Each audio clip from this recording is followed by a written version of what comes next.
Iran के साथ युद्ध छेड़कर अमेरिका इजराइल ने क्या बो दिया हमेशा के लिए ऊर्जा सप्लाई संकट का बीज। बात करेंगे इसी पर। नमस्कार, मैं हूं आशीष त्रिपाठी आपके साथ। और ईरान के साथ अमेरिका इजराइल की जंग में स्ट्रेट ऑफ होर्मुज दुनिया के लिए सबसे बड़ी चिंता का विषय बना हुआ है।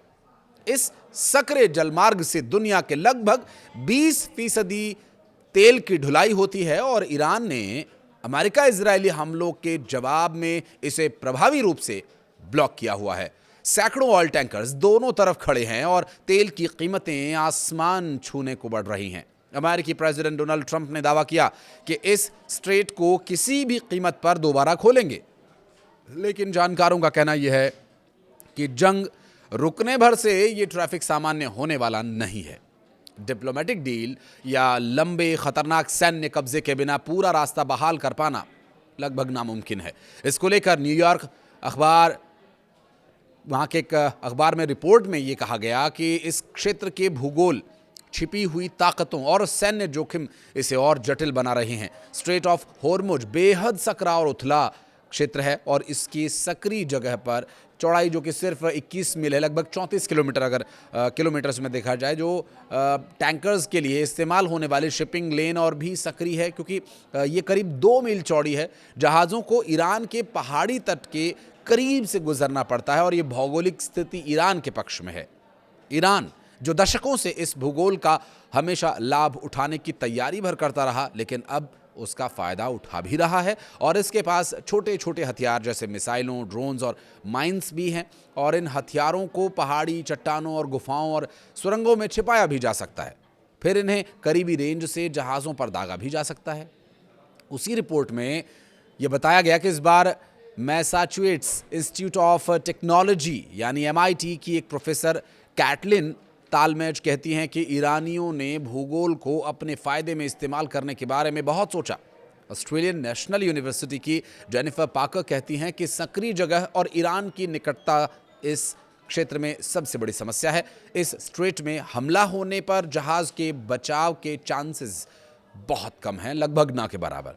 उन्हें कुछ मिनटों में जवाब देना पड़ता है। अमेरिका इजराइल के हज़ारों हमलों के बावजूद ईरान के हमले की क्षमता पूरी तरह ख़त्म नहीं हुई है। ईरान के पास मोबाइल मिसाइल बैटरीज़ हैं जो आसानी से जहाज़ को निशाना बनाने के लिए जगह बदल सकती हैं। छोटे हथियारों को कई जगहों पर छिपाया भी जा सकता है और इन्हें तट के किनारे द्वीपों के या अंदरूनी इलाकों के पास ले जाकर सुरक्षित भी किया जा सकता है। अब जानकार ये बताते हैं कि इन मिसाइल बैटरीज़ को ढूंढना, नष्ट करना बहुत मुश्किल काम है, क्योंकि ये आसानी से अपनी जगह बदल लेते हैं। डोनाल्ड ट्रंप ने कमर्शियल टैंकर्स के लिए नेवल एस्कॉर्ट का जो सुझाव दिया, लेकिन वो कोई साधारण बात तो नहीं है। ये ऑपरेशन बहुत साधारण तो रहेगा नहीं। इसमें टैंकर्स के साथ युद्धपोत और कई बड़े हथियार बंद तैनात करने होंगे जो हवाई कवर देंगे। तटीय मिसाइल बैटरीज पर हमले जैसी क्षमताओं की आवश्यकता पड़ेगी। स्ट्रेट ऑफ होर्मुज की सबसे बड़ी चुनौती नेवल माइंस हैं जो पानी के अंदर हैं। अगर पानी में माइंस होने का खतरा होगा तो कोई भी नौसेना अपने बड़े युद्धपोतों को वहां भेजने का जोखिम कभी नहीं लेगी। माइंस क्लियर करने में हफ्तों का समय लग सकता है। आप सोचिए कि समुद्र के भीतर कहीं गहराई में माइंस बिछे हुए हैं। उन्हें बिछाना उतना मुश्किल नहीं है, क्योंकि आप माइंस पॉइंटेड करके छोड़ दीजिए, वो पानी में जाकर के अपने आप सेट हो जाएंगे। लेकिन उन्हें निकालने के लिए तो खुद नीचे जाना पड़ेगा, सबमरीन यूज़ करनी पड़ेगी, नौसैनिकों को अंदर उतारना पड़ेगा, जो काफ़ी जोखिम भरा रहेगा। अब जानकार ये बताते हैं कि डिस्ट्रॉयर जैसे जहाज़ों की डिफेंस सिस्टम स्ट्रेट जैसी सकरी जगहों के लिए नहीं बनी हैं। अब तक ये टेक्नोलॉजी उतनी नहीं मजबूत हो पाई है, क्योंकि इस स्ट्रेट के हर हिस्से को बेहद संवेदनशील माना जाता है।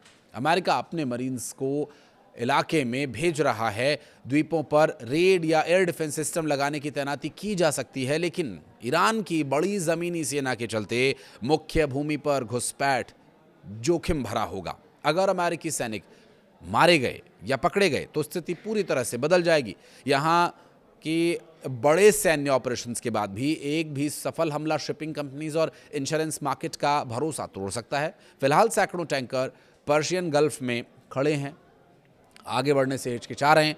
पहले फरवरी में स्ट्रेट ऑफ होर्मुज से रोज़ाना 80 ऑयल और गैस टैंकर्स गुजरा करते थे, लेकिन अब ट्रैफिक लगभग ठप है।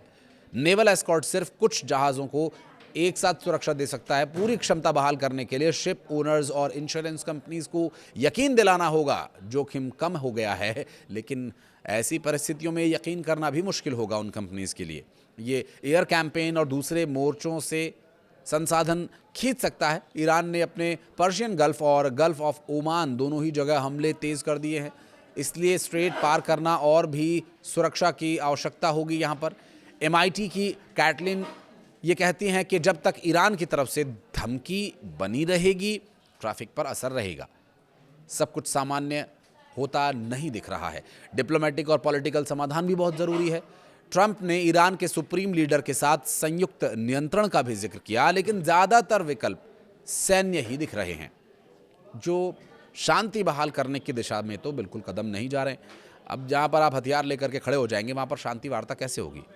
विशेषज्ञों का मानना यह भी है कि बिना ईरान के साथ किसी समझौते के स्ट्रेट ऑफ होर्मुज को पूरी तरह से सुरक्षित और लोगों के लिए बहाल करना, अन्य देशों के लिए खुला रखना लगभग नामुमकिन ही है।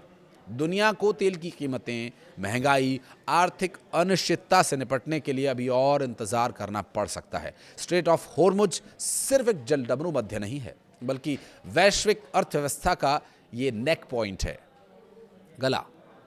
इसे खोलना जितना आसान लग रहा है, उतना अभी है नहीं। वर्तमान परिस्थितियां कहती हैं कि इसे खुलवाने के लिए कूटनीतिक स्तर पर बातचीत के माध्यम से रास्ता निकालना ज़रूरी है, लेकिन इजरायल और अमेरिका के हमले ने तो बातचीत का सारा रास्ता ही बंद कर दिया। अब ईरान की कुछ शर्तें हैं, अगर वो अमेरिका या इजरायल मानता है तो संभव हो पाएगा, लेकिन वर्तमान में ऐसा कुछ भी नज़र नहीं आ रहा है। जबकि अमेरिका की तरफ से दावा ये किया जा रहा है कि उनकी बातचीत चल रही है, अभी उन्होंने युद्ध रोक दिया है, हमले नहीं हो रहे हैं। लेकिन ईरान की तरफ से किए गए पलटवार और उनके दावों ने इसकी हकीकत को पूरी तरह से दुनिया के सामने एक्सपोज कर दिया है। स्ट्रेट ऑफ होर्मुज बेहद सकरा और उथला क्षेत्र है और इसकी सक्रिय जगह पर चौड़ाई जो कि सिर्फ 21 मील है, लगभग 34 किलोमीटर अगर किलोमीटर्स में देखा जाए, जो टैंकर्स के लिए इस्तेमाल होने वाली शिपिंग लेन और भी सक्रिय है, क्योंकि ये करीब 2 मील चौड़ी है। जहाज़ों को ईरान के पहाड़ी तट के करीब से गुजरना पड़ता है और ये भौगोलिक स्थिति ईरान के पक्ष में है। ईरान जो दशकों से इस भूगोल का हमेशा लाभ उठाने की तैयारी भर करता रहा, लेकिन अब उसका फ़ायदा उठा भी रहा है और इसके पास छोटे छोटे हथियार जैसे मिसाइलों, ड्रोन्स और माइंस भी हैं, और इन हथियारों को पहाड़ी चट्टानों और गुफाओं और सुरंगों में छिपाया भी जा सकता है। फिर इन्हें करीबी रेंज से जहाज़ों पर दागा भी जा सकता है। उसी रिपोर्ट में यह बताया गया कि इस बार मैसाचुसेट्स इंस्टीट्यूट ऑफ टेक्नोलॉजी यानी MIT की एक प्रोफेसर कैटलिन तालमेज कहती हैं कि ईरानियों ने भूगोल को अपने फ़ायदे में इस्तेमाल करने के बारे में बहुत सोचा। ऑस्ट्रेलियन नेशनल यूनिवर्सिटी की जेनिफर पाकर कहती हैं कि सक्रिय जगह और ईरान की निकटता इस क्षेत्र में सबसे बड़ी समस्या है। इस स्ट्रेट में हमला होने पर जहाज़ के बचाव के चांसेस बहुत कम हैं, लगभग ना के बराबर।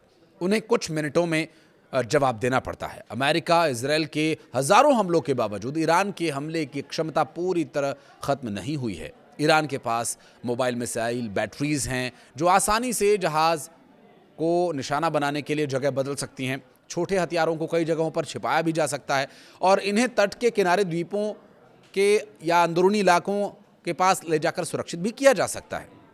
अब जानकार ये बताते हैं कि इन मिसाइल बैटरीज़ को ढूंढना, नष्ट करना बहुत मुश्किल काम है, क्योंकि ये आसानी से अपनी जगह बदल लेते हैं। डोनाल्ड ट्रंप ने कमर्शियल टैंकर्स के लिए नेवल एस्कॉर्ट का जो सुझाव दिया, लेकिन वो कोई साधारण बात तो नहीं है। ये ऑपरेशन बहुत साधारण तो रहेगा नहीं। इसमें टैंकर्स के साथ युद्धपोत और कई बड़े हथियार बंद तैनात करने होंगे जो हवाई कवर देंगे। तटीय मिसाइल बैटरीज पर हमले जैसी क्षमताओं की आवश्यकता पड़ेगी। स्ट्रेट ऑफ होर्मुज की सबसे बड़ी चुनौती नेवल माइंस हैं जो पानी के अंदर हैं।